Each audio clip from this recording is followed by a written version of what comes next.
দেখতে দেখতে চলে এলো লোকনাথ ব্রহ্মচারীর তিরোধান দিবস। জ্যৈষ্ঠ মাসের 19 তারিখে লোকনাথ বাবার তিরোধান দিবস পালিত হয়।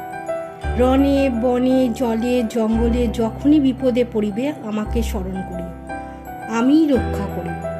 লোকনাথ বাবার এই মন্ত্র পশ্চিমবঙ্গের ঘরে ঘরে পরিচিত।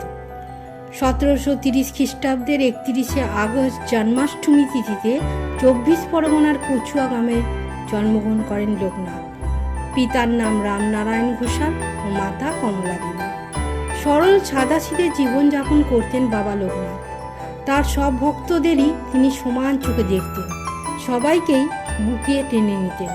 তিনি শিবের আরাধনা করতেন বলেই তাকে অনেকেই শিব লোকনাথ বলতেন। তাই এই দিনে সবার আগে শিবের পুজোই করতে হয়। শিবের আশীর্বাদ পেলেই লোকনাথ বাবার আশীর্বাদও পাওয়া যাবে।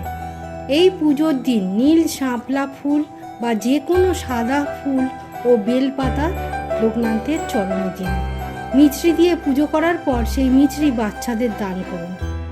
বছরে শুধু একদিন না, প্রতি সোমবার জয় বাবা লোকনাথ মন্ত্র উচ্চারণ করলে জীবনে চলার পথ সুগম হবে, সমস্ত বিপদ থেকে রক্ষা পাবে, পূর্ণ হবে মনোবাঞ্ছা।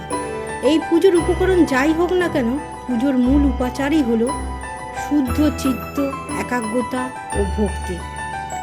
ভিডিওটি প্রচুর শেয়ার করুন আর কমেন্টে লিখুন জয় বাবা লোকনাথ, আর সাবস্ক্রাইব বাটন প্রেস করতে ভুল করবেন না।